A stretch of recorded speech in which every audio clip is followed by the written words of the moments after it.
Struggle is the essence of life. Without it, no success is possible. संघर्ष जीवन का सार है, इसके बिना कोई सफलता नहीं मिलती। आप सभी को मेरा नमस्कार। मैं रिप्रेजेंट कर रहा हूं किशोर कोचिंग क्लासेस को, जो कि किशोरगंज सीतापुर में है। मुख्य तौर पे हमने यहाँ पर कोचिंग ओपन की है बच्चों को सफलता दिलाने के लिए।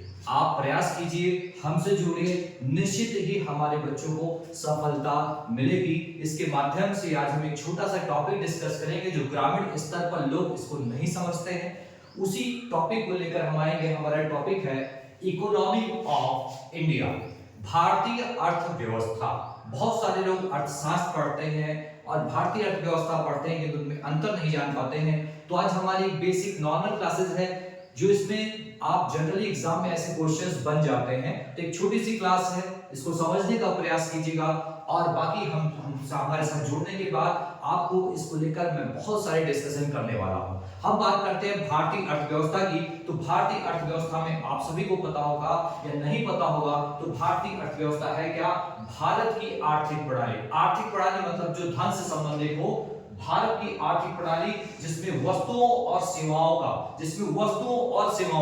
वस्तु जो उत्पादन होता है किसी वस्तु का, सेवाएं वह होती हैं जैसे परिवहन हो गया, संचार व्यवस्थाएं हो गई, इसके अलावा बैंकिंग सुविधाएं हो गई, ये सब आती हैं कौन सी? सेवा क्षेत्र में। तो जिसमें वस्तुओं और सेवाओं का उत्पादन, सबसे पहले क्या होता है? किसी वस्तु का उत्पादन होता है, फिर वितरण होता है, डिस्ट्रीब्यूशन होता है और उपभोग शामिल है। हम सब किसी वस्तुओं का या सेवाओं को क्या करते हैं? उपभोग करते हैं। ठीक है, तो यहाँ पर हमने पढ़ा कि भारतीय अर्थव्यवस्था क्या है। तो सामान्य शब्दों में बात करें, भारत की आर्थिक प्रणाली जिसमें वस्तुओं और सेवाओं का उत्पादन, वितरण और क्या है, और उपभोग शामिल है।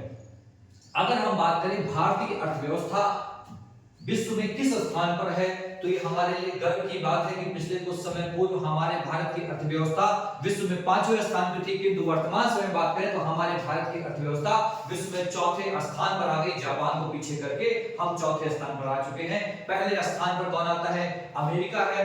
दूसरे स्थान पर बात करें तो चीन है। तीसरे स्थान पर जर्मनी है और चौथे स्थान पर कौन है? अपना भारत है। और 5वें स्थान पर जापान है। अगर भारत की अर्थव्यवस्था की बात करें तो 4.19 ट्रिलियन डॉलर है हमारे भारत की अर्थव्यवस्था।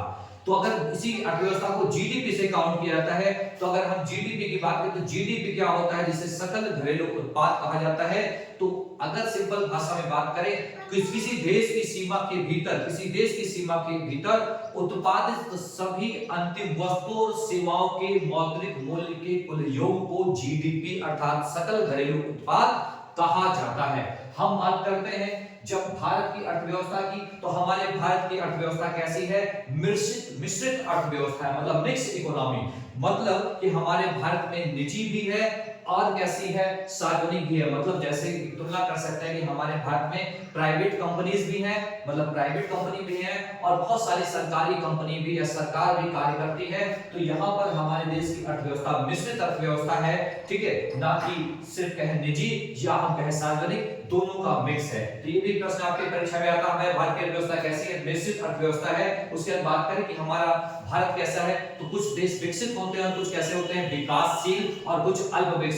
तो हमारा भारत अभी भी पूर्ण रूप से विकसित नहीं है। हमारा भारत विकासशील अर्थव्यवस्था के अंदर आता है। मतलब अभी भी हमारे भारत में बहुत सारी चुनौतियां हैं जिन पर हमें कार्य करने की आवश्यकता है। शिक्षा, स्वास्थ्य, प्रति व्यक्ति आय, हर किसी चीज को बढ़ाने की हमारे भारत में आवश्यकता है। अगर हम भारत की बात करें भारतीय अर्थव्यवस्था के क्षेत्र जो बहुत ज्यादा महत्वपूर्ण है, तो हमारी अर्थव्यवस्था के मुख्य रूप से 3 क्षेत्र होते हैं। पहला होता है प्राइमरी सेक्टर, प्राथमिक क्षेत्र जिसे कृषि क्षेत्र के नाम से भी जाना जाता है, द्वितीय क्षेत्र जिसे औद्योगिक क्षेत्र भी कहते हैं, और तृतीय क्षेत्र जिसे सेवा क्षेत्र कहते हैं। प्राथमिक क्षेत्र के अंदर जितने भी प्राकृतिक रूप से चीजें होती हैं, जैसे कृषि को इसके अंदर शामिल किया जाता है, खनन उत्खनन को शामिल किया जाता है, ऐसी चीजें हमारी प्राथमिक क्षेत्र में आते हैं, कृषि क्षेत्र। द्वितीय क्षेत्र में औद्योगिक, जहां पर इंडस्ट्री लगती है, फैक्ट्री लगती है, इन सब चीजों को किसमें द्वितीय क्षेत्र में शामिल किया जाता है। और तृतीय क्षेत्र जैसे सेवा क्षेत्र कहते हैं, जैसे परिवहन हो गया, ऐसे ही बैंकिंग सुविधाएं हो गई, ये जितनी भी सुविधाएं आपको दी जाती है वो सब आप किसमें आ गए, तृतीय क्षेत्र में। अगर हम बात करें हमारी भारतीय अर्थव्यवस्था के क्षेत्र के अंदर सबसे ज्यादा योगदान किस क्षेत्र का है, तो सबसे ज्यादा योगदान किसका है, तृतीय क्षेत्र का है। लगभग अगर हम बात करें तो 55% के आसपास तृतीय क्षेत्र का हमारे जीडीपी में या हमारी अर्थव्यवस्था में योगदान है। द्वितीय क्षेत्र की बात करें तो द्वितीय क्षेत्र में लगभग 27% योगदान है हमारे द्वितीय क्षेत्र का, जिसे औद्योगिक क्षेत्र कहा जाता है। और प्राथमिक क्षेत्र जो कहा जाता है, भारत कृषि प्रधान देश है, उसके बाद भी और भारत में अधिकांश लगभग 60% लोग कृषि पर आश्रित हैं। लेकिन अगर हम अर्थव्यवस्था में योगदान कहें तो प्राथमिक क्षेत्र अर्थात कृषि क्षेत्र का योगदान मात्र 18% के आसपास है। यहाँ पर अगर हम बात करें कि सेवा क्षेत्र सबसे ज्यादा हमारी भारतीय अर्थव्यवस्था में योगदान करता है, उसके बाद द्वितीय क्षेत्र जिसे औद्योगिक क्षेत्र कहते हैं, और फिर तीसरा क्या है, प्राथमिक क्षेत्र से कृषि क्षेत्र भी कहते हैं। अगर हम भारतीय अर्थव्यवस्था की बात करें तो भारतीय अर्थव्यवस्था का अगर भविष्य की बात करें तो भविष्य उज्जवल है, क्योंकि हम पहले 5वें पे थे, उसके पहले हम और पिछड़े थे, 5वें पे आए, अब हम 4वें स्तर पे आ गए। लेकिन आज भी भारतीय अर्थव्यवस्था के लिए कुछ महत्वपूर्ण चीजें बहुत संघर्षशील हैं जो हमारे लिए चुनौती बनकर आई है। मुख्य तौर पे अगर हम बात करें तो हमारे वहां जो मुख्य समस्याएं हैं, जैसे कि हम बात करें गरीबी, भारत की गरीबी एक मुख्य समस्या है, ऐसी एक समस्या है बेरोजगारी, ऐसी एक हमारी समस्या है असमानता, और ऐसी अगर हम बात करें तो हमारे वहां जलवायु परिवर्तन। तो बहुत सारे कार्य हमें करना है। हमारी अर्थव्यवस्था विकासशील है और हमें विकसित अर्थव्यवस्था बनने के लिए हमें बहुत सारे कार्य करने की आवश्यकता है, अपने भारत को विकसित करने की आवश्यकता है और हर क्षेत्र में अपने लक्ष्यों को प्राप्त करने की आवश्यकता है।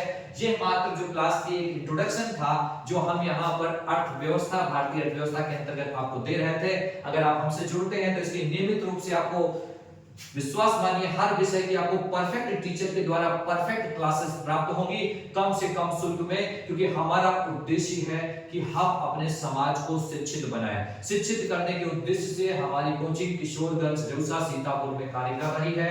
आप हमारे साथ जुड़कर अपने बच्चों के भविष्य को उज्जवल बना सकते हैं। आप सभी का बहुत बहुत धन्यवाद।